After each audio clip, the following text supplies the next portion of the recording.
గుండెల్లో శతాబ్దాల గౌరవం, పట్టు పరంపరకు ప్రతీక, సంప్రదాయానికి శాశ్వత చిరునామా సఖీ.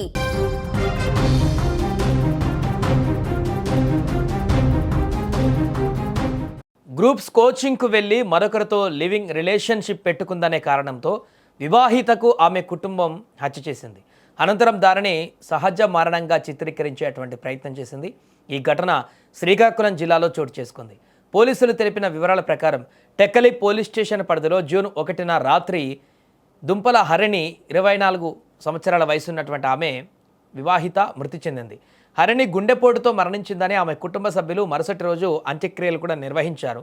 అయితే తర్వాత హరిణి మాట్లాడినటువంటి సెల్ఫీ వీడియో బయటకు రావడంతో ఆమెను కుటుంబ సభ్యులే దారుణంగా హత్య చేసినట్టుగా తేలింది. టెక్కిలీకి చెందినటువంటి హరిణికి తన మేనమామతో 2020లోనే వివాహం కాగా 4 ఏళ్ల కుమారుడు ఉన్నాడు. కాగా హరిణి కొన్ని నెలల క్రితం గ్రూప్స్ కోచింగ్ కోసం కుమారుడితో కలిసి హైదరాబాద్కు వచ్చింది. ఈ క్రమంలో కోచింగ్ సెంటర్లో హైదరాబాద్లో వేరే యువకుడితో పరిచయం ఏర్పడింది.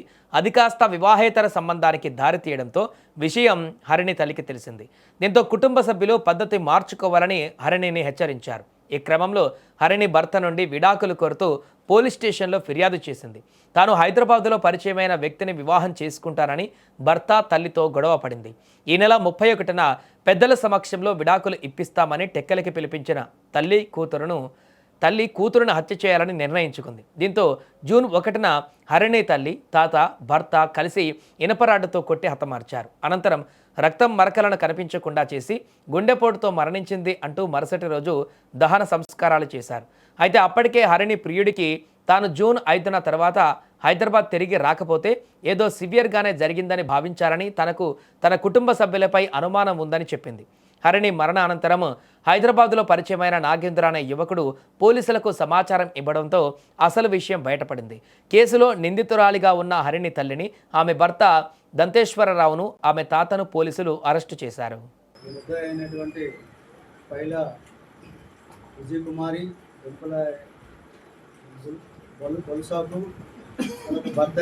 దంతేశ్వరరావు ముగ్గురిని కూడా మధ్యాహ్నం 2 గంటలప్పుడు వలయసాగరం బ్రిడ్జ్ దగ్గర వీళ్ళని అరెస్ట్ చేయడం జరిగింది. అరెస్ట్ చేసి వాళ్ళ తాలూకు వాంగ్మూలం రికార్డ్ చేశారు. వాళ్ళందరూ కూడా వాళ్ళ నేరాన్ని అంగీకరించారు. అంగీకరించిన క్రమంలో కేటగారికల్గా ఏం చేశారు అనేది విపులీకరంగా అక్కడ వాళ్ళ ఒప్పుదల్లో నేర కన్విక్షన్ రిపోర్ట్ ఇవ్వడం జరిగింది. దానిలో భాగంగా ఈ వెపన్ కూడా చూస్తున్నారు.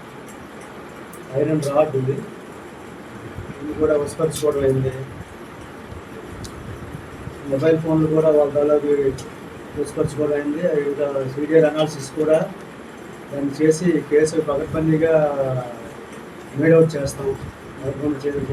మేడౌట్ చేసి ఇప్పుడు అరెస్ట్ చేస్తాం కాబట్టి రిమైనింగ్ ప్రొసీజర్ కోర్టులో ప్రొడ్యూస్ చేస్తాం. రిమైండ్ అనేది త్వరగా ఈ కేసును దర్యాప్తు చేసి అన్ని సాక్ష్యాధారాలు బలంగా సేకరించి ఛార్జ్షీట్ వేస్తాం.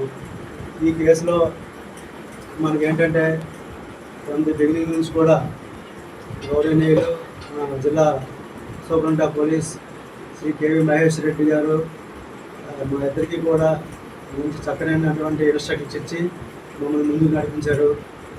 ఆ మార్గదర్శనంలో మేము ముందుకెళ్ళాము. ఈ కేసుని సక్సెస్ చేయడం జరిగింది. అదేవిధంగా విజయ్ కుమార్ సిఐ గారు, ఎస్ఐ గారు రాము, వాళ్ళ సిబ్బంది లోకనాథం, ఉమామహేశ్వరరావు, గోపాలు వీళ్ళందరూ కూడా చాలా చక్కగా పనిచేశారు. వీళ్ళందరినీ కూడా నేను ప్రత్యేకంగా అభినందిస్తున్నాను.